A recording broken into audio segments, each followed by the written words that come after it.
Hi everyone, my name is Emma Halupka and I am a conservation technician with the Land Between charity. Welcome to part 2 of our webinar series on Nightjars. This part is an introduction to road surveys, so it is intended for those of you who would like to be a road volunteer doing surveys in June or July throughout Central Ontario. If you've missed part 1, go back to our website at thelandbetween.ca to watch that. So how to become a volunteer. If you haven't already done so, you can sign up at our website. Just look for the Citizen Science tab and you'll fill out a little form where we'll ask you a few questions about yourself in terms of where you live and what your time availability is like, and then you'll be assigned a survey route near you. So the total time commitment that we ask of our volunteers is about 5 or 6 hours. So that includes the time it takes to watch these webinars, reviewing the protocol documents that we will send you or have already sent, running through the survey route during the day ahead of time, and then the actual survey will take about 2 hours. Also allocating some time for sending data to us. To become a volunteer for our Nightjar Road Survey, you need to have access to a vehicle and a decent sense of hearing. Other than that, anybody can sign up. So to sign up, you go to our website, thelandbetween.ca, hover over the Citizen Science Center tab, and click on Nightjar Surveys. That will bring you to this page. You simply scroll down to where it says Register to become a volunteer, which will bring you to our survey registration form. So after you fill out some information about yourselves, we will be notified and we will send you an email with an information package with all the information you need to know. So after registering on our website, you will receive an email from us with your toolkit or package that includes a few different documents. So the first one is the Canadian Nightjar Survey Protocol, and that'll be a PDF with a cover that looks like this. This is going to be the most important document because it includes all the instructions for how to carry out the survey. You'll also receive a reporting form, which is where you will record all of your data. You'll receive a map of your assigned survey region. So that's going to be a strip of road about 10 to 15 kilometers long. And you'll receive a safety sheet that's going to talk about things like what to do if you encounter a bear, or how to avoid ticks and unpleasant plants like poison ivy. And you'll receive an optional form, which is for monitoring whippoorwills in your own backyard if you want to do that more long term. So the Canadian Nightjar Survey is a set of protocols that was developed by a group called Wild Research, which is based in BC, and it has recently been taken over by Birds Canada to become a nationwide survey. So in part 1 of this webinar series, we talked about how the populations of whippoorwills and nightjars are in steady decline and have been in decline for a few decades. In order to address these population declines, we need to get a better sense of what threats are at play, and therefore we need more surveys and more data on their populations. The Wild Research Citizen Science project was designed with a few objectives in mind. So first of all, they wanted to get a better sense of the habitat associations and critical habitat mapping. So because the citizen science data covers such a large geographic area, we can combine this data with information that we already have on vegetation coverage, forests, and wetland types, and this helps us better understand the habitats that the birds require. Secondly, we want to get a better sense of what's happening with populations long term. Are they going up and down? Are they staying the same? We also want to understand distribution and abundance so that we can provide accurate range maps. And finally, survey data can inform environmental assessments and help us figure out what the potential impacts are of various disturbances or development projects. So because this survey takes place across the country, consistency in protocols is very important. So if we are not collecting data in the same way everywhere, then we cannot compare the results that we find. So that's why we're spending so much time going over these protocols and sending you information to make sure that everybody is on the same page.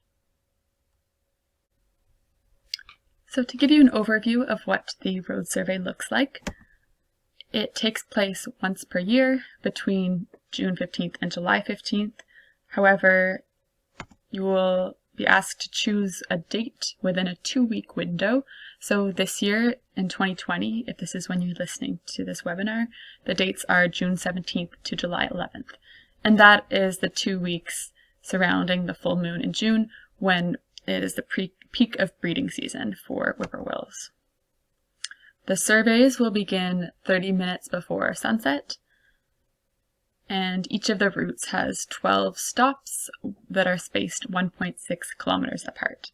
If you are assigned a new route that no one has done before, you will be deciding where those stop locations are ahead of time.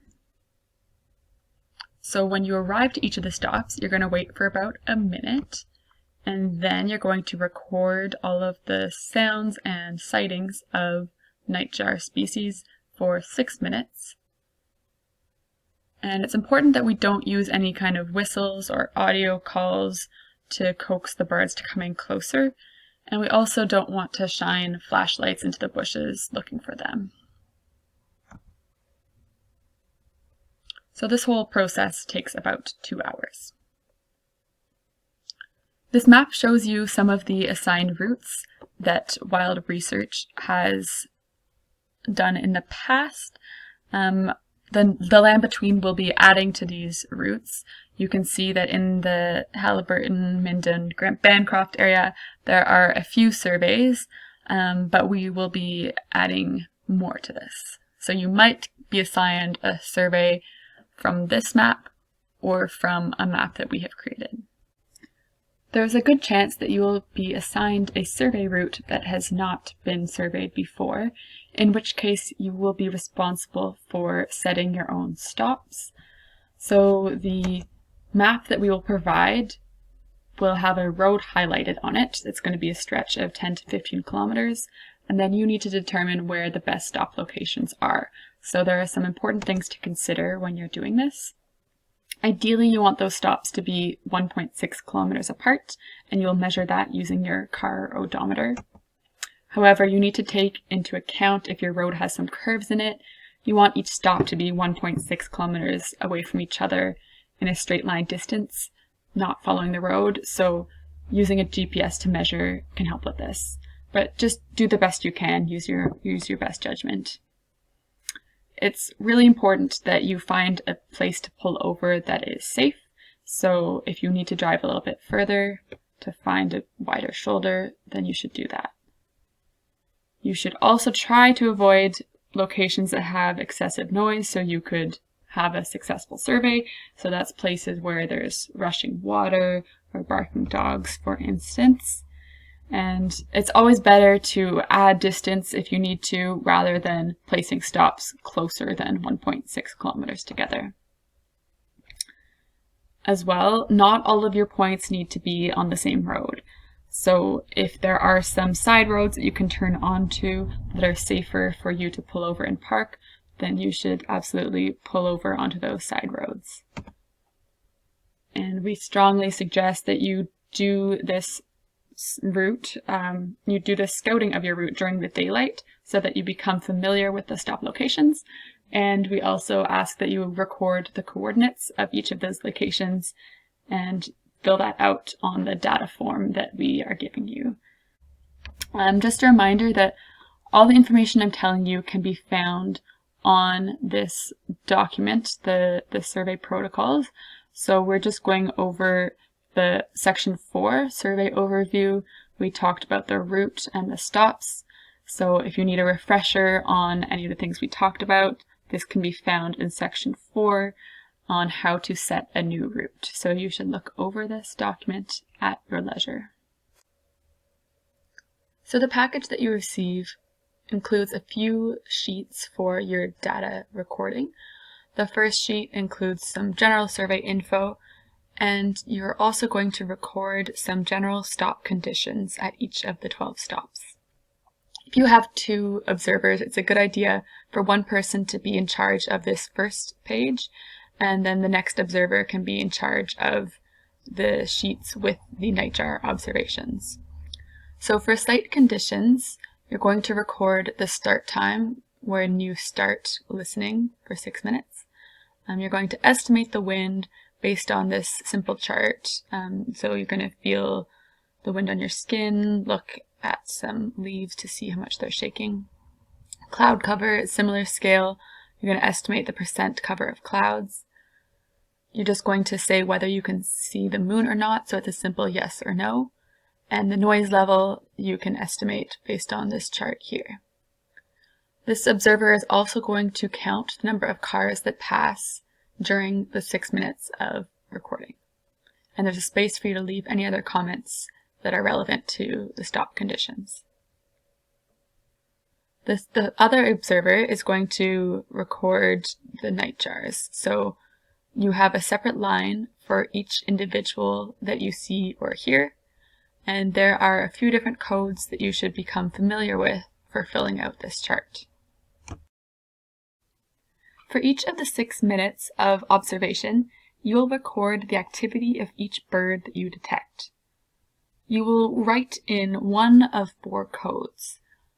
So W if you hear a wing boom, which is performed only by the common nighthawk. If you hear a bird call in the 1 minute interval, you'll put a C. If you saw the bird but you didn't hear it, you will put a V for visual. And if you didn't detect the bird within that minute, you'll put an N for not detected. The other codes you should remember are the standard 4-letter codes for each species. CONI for common nighthawk, and EWPW for eastern whippoorwill.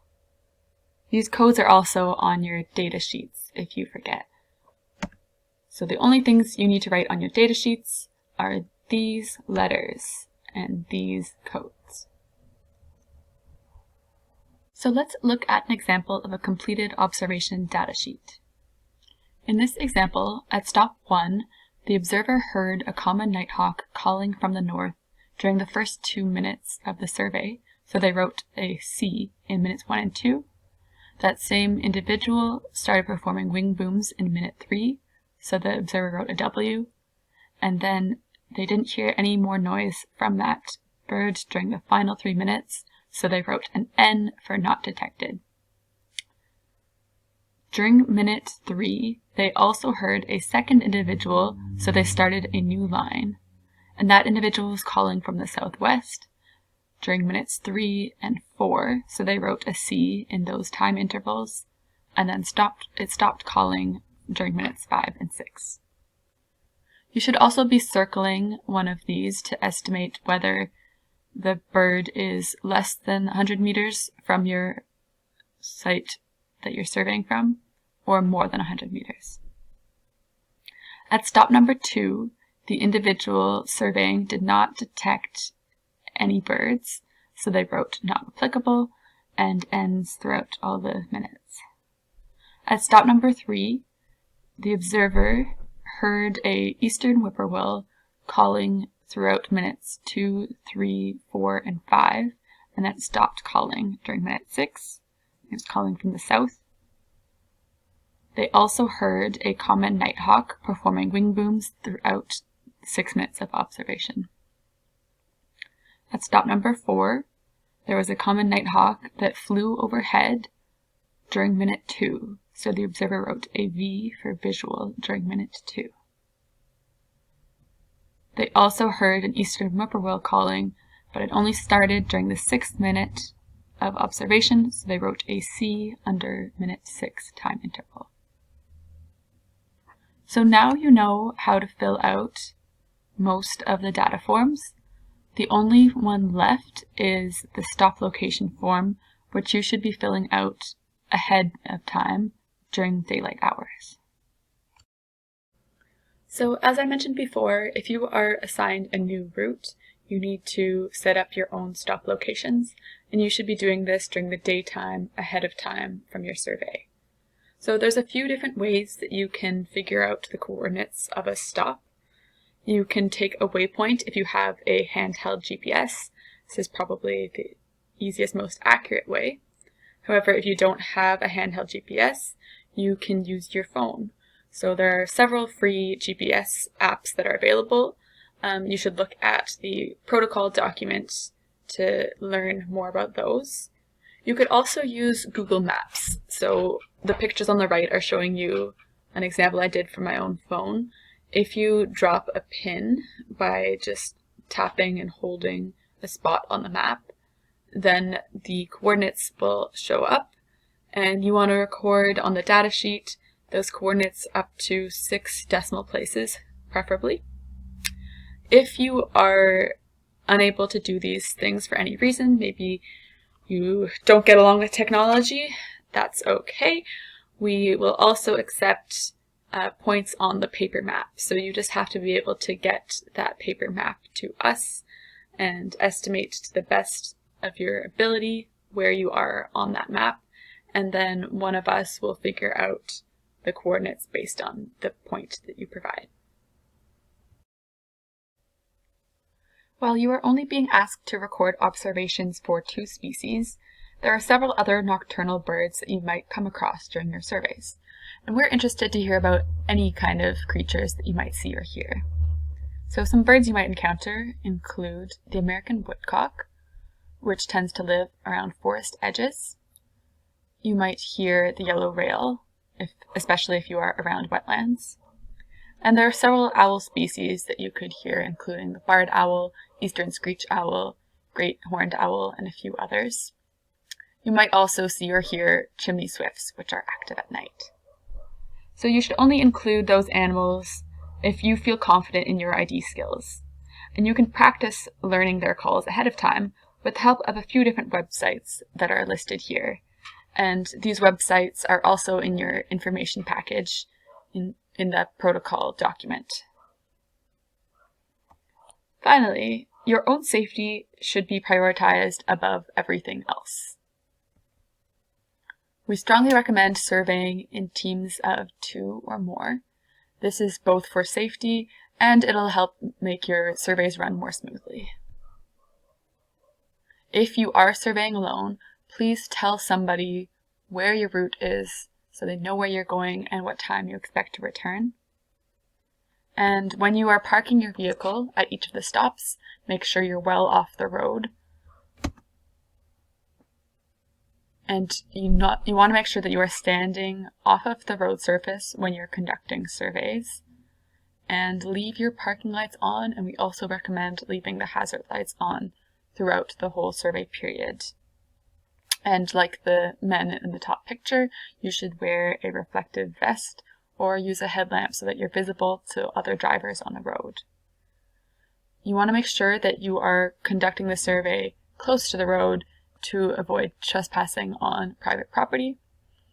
And when you get home after your survey, definitely check your skin for ticks, especially if you are in long grass. So we've now covered everything you should need to know in order to get out there and do some Nightjar Road Surveys with us. Just to conclude, here is a summary of what you should know before you go out. Read through the survey protocols carefully and make sure you do a daytime run-through of your route to familiarize yourself with the stop locations. You should make sure you can identify nightjars by sound and sight. And if you would like to identify other nocturnal species, you should do that ahead of time as well. So thank you so much for your support. We really appreciate it. We wouldn't be able to get any kind of useful data without the help of volunteers just like you. Good luck with the surveys. I hope you have learned something, and I hope you have a good time out there. If you have any questions about anything we've covered in these webinars or in the documents that will be sent to you or have been sent to you, please contact the Land Between. Our office phone number is listed here, and the email address that we'll be checking for citizen science projects is listed here. Thanks again, and good luck.